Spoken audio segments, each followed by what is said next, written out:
Hi everyone, I know this is a little bit a weird angle for me to film, but I will explain why I am filming like this once I have presented myself. Hi, my name is Clara and I'm the owner of this channel, Tiny Path, that you can actually see the information down below, as well as my social media, everything down below.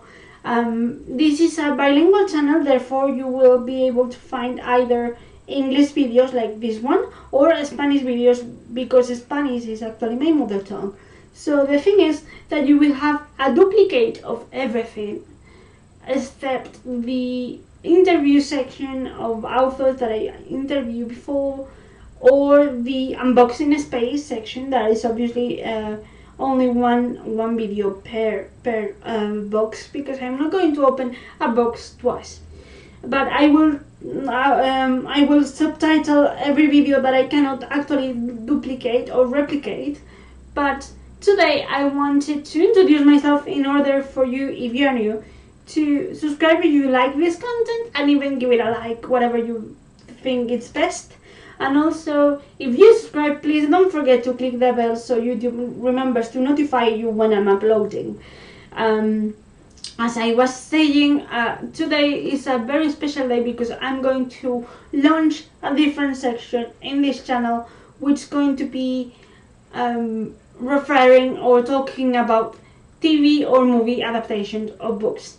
And I'm not sure how I'm going to call it yet, but this is how it's going to go. And I wanted to start this section by talking about one of the most recent finished TV series of all time, which is Game of Thrones. Game of Thrones is originally based on the series published by George R.R. Martin that is called A Song of Ice and Fire. And Game of Thrones is, according to that series, the first book in the series, but it was named, the series was named after that book in particular, although it follows more or less the structure of the saga. The difference, or at least the implication of that within the adaptation sphere of this show in particular, and this book in particular, these books in particular, is that the series is not yet finished. So we didn't know how the original material, the books, were ending. So the series has been more based on the books in the first three seasons.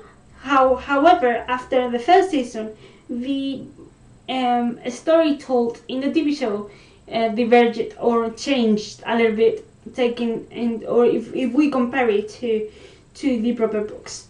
In this video today, I want to chat only about the last episode, which was very, very controversial because the stakes were really high for the last series, the last season actually.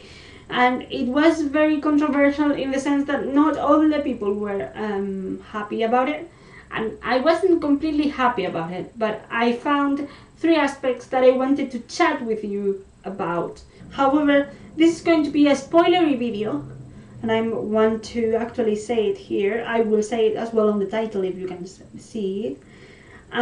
This is very spoilery because I'm going to analyze the last episode in three aspects that I find really important, and therefore I'm going to be mentioning episodes or situations that happened in the previous series, in the previous seasons before this episode aired. Therefore, please, if you haven't watched Game of Thrones and you want to watch it, skip this and come back once you have finished the complete series. Okay, having said that, let's start.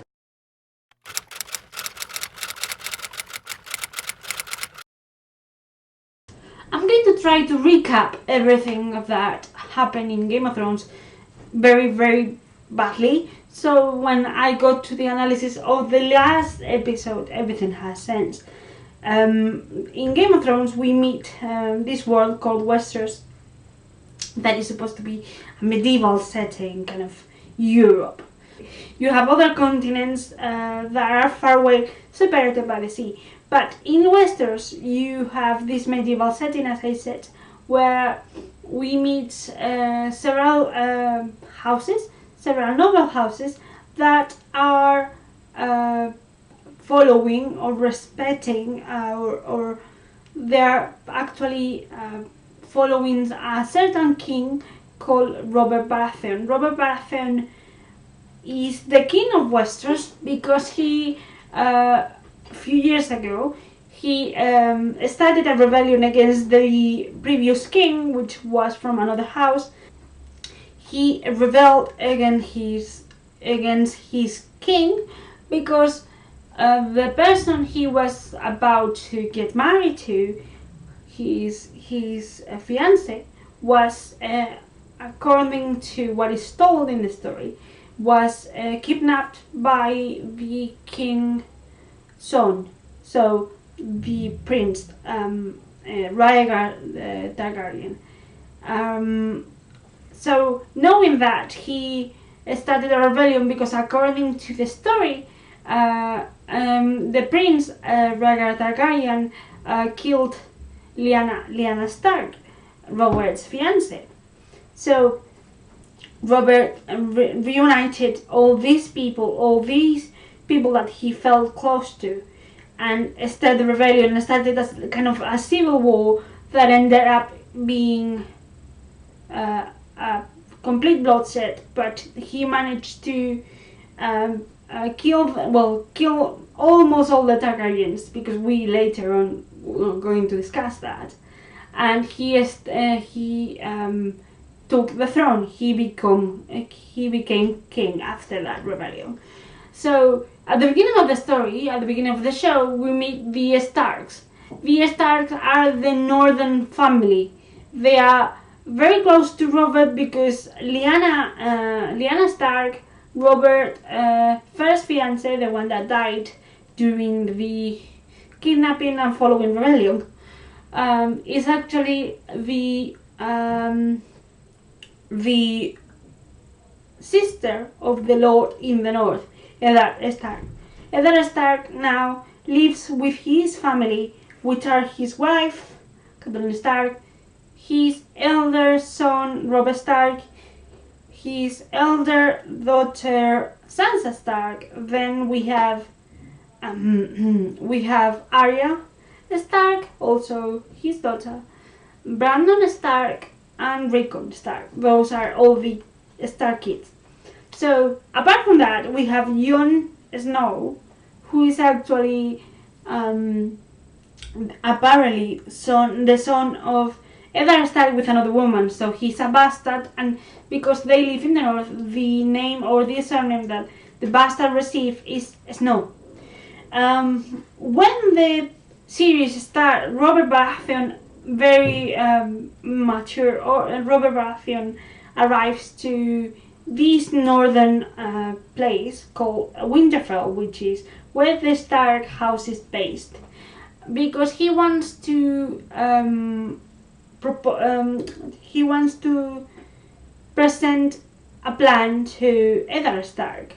Robert Baratheon has already married to another lady called Cersei Lannister, who belongs to one of the most famous and rich houses in Westeros, and they have 3 lovely children. And we know from the conversation that they have that the king needs a very, very private concealer.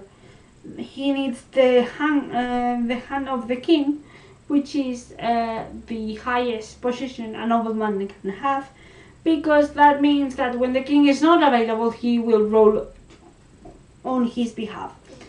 So although Eddard Stark doesn't want to ride south, certain events ask or force him to accept this kind of position, and goes to the capital of the Westeros, which is King's Landing in the south, with his 2 daughters, Sansa, who is betrothed to the eldest prince, Joffrey Baratheon, and he also takes Arya, who is his Eddard Stark younger daughter. The thing is that once he arrives to the kingdom, he also finds out that the remaining surviving members of the Targaryen family, which are two young siblings, Viserys and Daenerys, are actually alive, and they are planning to come back to Westeros and conquer what years ago Robert took from this family. And also up in the north, beyond the Stark house and reign, there's a imminent threat of the winter, because here the season lasts 4 years and the winter is the most difficult of all. And also the mythological or almost fairy tale-esque threat of the White Walkers is actually real. So we had the intrigues at the palace where Eddard Stark discovers that the queen has been lying to everyone because her children are not from the king but from her own brother. And also we have this kind of foreigner little threat that are this kind of fairy tale nightmare idea of the White Walkers. So along the 8 seasons we find that several wars start from the moment these revelations about the queen's faithfulness to the king and the real parentage to his own kids, and everything revolves against the idea of who is going to be king now that the King Robert descendants are no longer his. That's from one side. Then we have Daenerys, who becomes a very, very powerful woman that needs to come back home to reclaim the throne for herself with 3 dragons and a huge army. And also the White Walkers coming down from the north. So we have all these kind of political intrigues and wars and a lot of people killed. And in the last 2 series, we start seeing how the remaining characters that are left alive, which are a handful really, they start intertwining the plot lines and they start interacting with each other. So now Cersei is almost left alone, and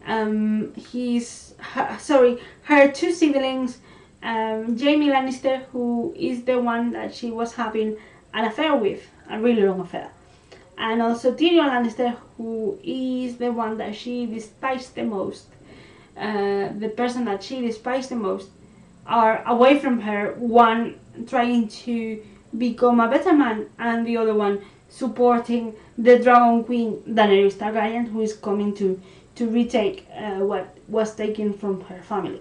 So now Daenerys Targaryen arrives with a massive army, everything, with a lot of people, and arrives to Westeros as a real enemy, while the remaining people in Westeros try to protect themselves. The noblemen and noblewomen try to protect themselves, not from her or from Cersei, who is still in the capital, claiming that she will not be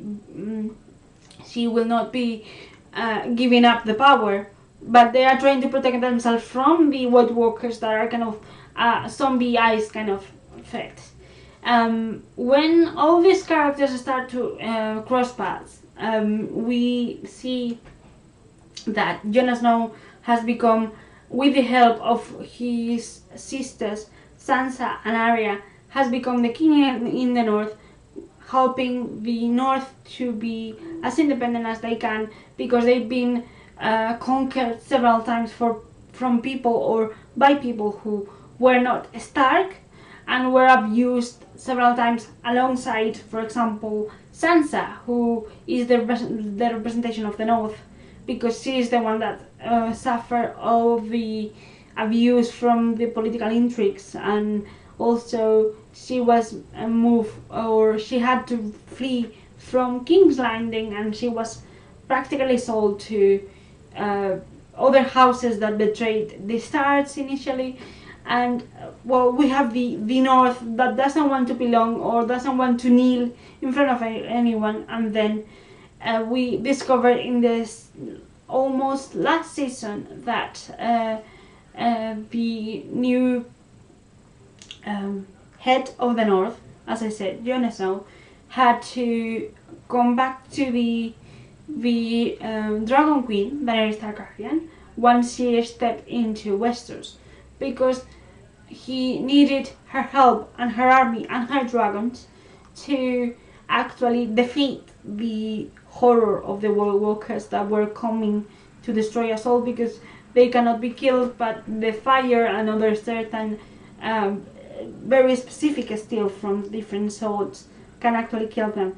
She agrees to help him out instead of going to the south, to the capital, to King's Landing, to actually kill Cersei and retake the throne.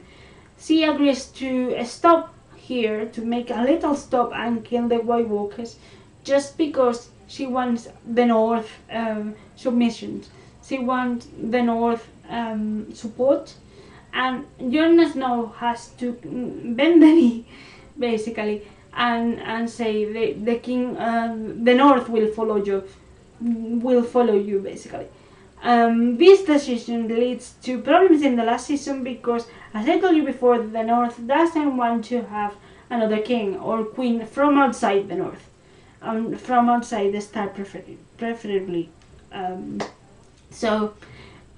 Also, when this decision was made, the two characters, Jon Snow and Daenerys Targaryen, started an affair that resulted to be quite nice and romantic, but also quite strange once we discover, thanks to Brandon Stark, the smallest of the remaining Starks, that has the power of vision the future, the present and the past in several times.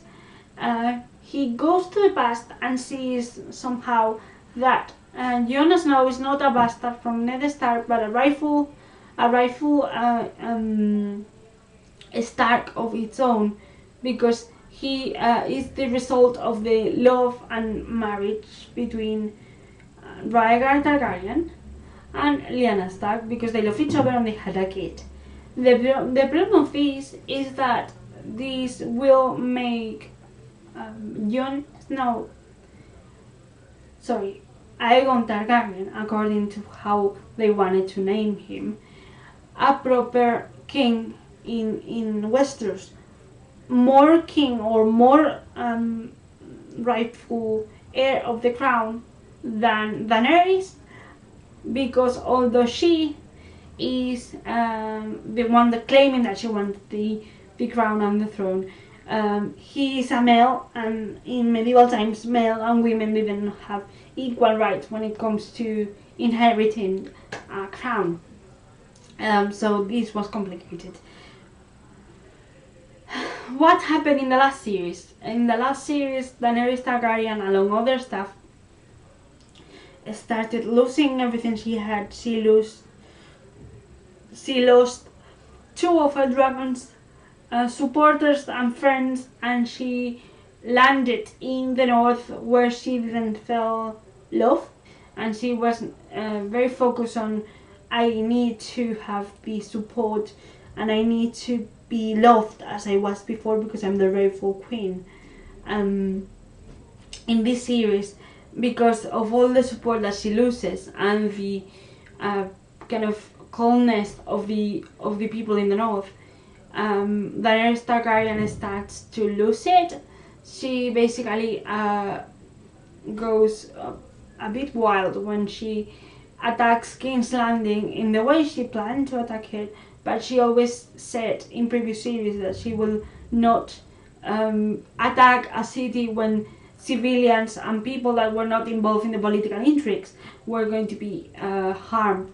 However, this series she decided to blow all that basically, and blow up all that and burn the city down with everyone inside if it was necessary. This decision and the decision of conquering all the world to free people instead of accepting some kind of opposition and that she cannot be the ruler of the world per se, lead to the fatal resolution of her life, because Jon Snow or Aegon Targaryen, whoever you wanted to call it, was convinced by Tyrion Lannister, who was supporting the Queen Targaryen all along, to in the name of the greater good, greater safety of the kingdom, he had to do the lesser good, which was killing Daenerys Targaryen and also the love of his life. He did that, and he was banished by his own brother Bran Stark, who was by a council selected and picked up as the new king. Brandon Stark banished him to the north again, to the wall where he started. The thing is that this weird mashed summary and this last episode, in where apart from Daenerys' downfall and dying, Jon banishing or being banished to the wall, we also had Tyrion Lannister appointed as the hand of the king, not as a privilege, because the hand of the king, I already told you what he was doing, but as a punishment, because he was previously the hand of the queen, Daenerys Targaryen, that led her to conquering Westeros and killing so many people in the process. He was appointed as hand of the king for Brandon Stark because he was the cleverest and the most strategist one. And also in the north, because Jon was banished and Bran was made king, Arya Stark didn't want to rule. The rightful ruler of the two remaining siblings, the two remaining sisters, was actually Sansa, that suffered a lot along the whole series, but learned how to rule and how to be respected and loved. She became officially the king in the north because the queen in the north, because while talking with his brother Brandon Stark, the new king, she stated that even though she supported Bran, the north could not bear to be controlled or to be kind of bended to another king with all the suffering that they have suffered as a region. So they decided to be independent from Westeros, which doesn't mean that they cannot cooperate for certain threats, for example. This is the remaining plot. Arya, who I told you that she didn't want to be queen, decided to flee to the west and discover what was in the west of Westeros, which is never mentioned throughout the series. Okay, after watching the last series, I had the feeling that not only it was rushed, but there were three elements, or we could say two elements that I wanted to discuss. One is the power of women as a title of the little explanation that I'm going to do here. As I already told you, because we are in a medieval setting, it's very common that the power is mainly held by men. We are in a very, very, very patriarchal society. However, through the whole series, I have discovered, I found that the power, even though men in this story are in more in maybe in more cases more in some cases more than others, but men are not the ones holding the power. In fact, if you see this series, you will see that if we are talking about kings and queens, the only remaining figures of power are the queens. Either Cersei Lannister in King's Landing defending that she's still the right queen and she's not going to give up the power. Daenerys Targaryen and her dragons and her army as the savior of these and other countries. And also Sansa Stark, first as a regent and not a queen, and later on as a queen. However, I find that this power is also seen through other characters' eyes that are not kings and queens. The female power is also in Arya fight for her own independence, not wanting to be a noblewoman because she's not a maid. She's not what Sansa is, which is more of a medieval personification of what a lady should be. Also, we have Marjorie Tyrell from the House Tyrell, who had very political inklings and importance, and she was very, very, very political and knew how to move around court. And also her own grandma, Olenna Tyrell, who teach her how to be kind of a connoisseur of the politics in court. For example, within the non-medieval communities, so in the wildings, for example, the people who live in communities up where the wall is and beyond the wall, we had Ygritte, who is an independent woman that doesn't give any opportunity to men to try to control her. She knew how to fight, she knew how to convince people, she knew how to move around her own wild surroundings. Women were vital and fighter equally to men.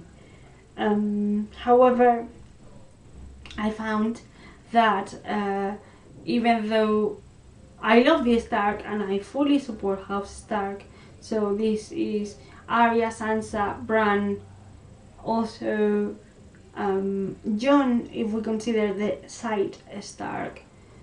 I support the House Stark. I also value Daenerys Targaryen as an example of feminist power and the importance of women in power. In the same way I support Sansa, example of that. However, even though I support the Starks, I wanted Daenerys to be in the throne. I wanted to be the queen in all Westeros, exceptuating or excluding the North, because I wanted North to be free, as in the end it resulted to be. But I find myself really, really contradicted and I'm very upset. On the TV show I saw this kind of idea that women could be as powerful as men, even though we are dealing with medieval times, and I love that aspect of the show. So as you can tell, I was crossed.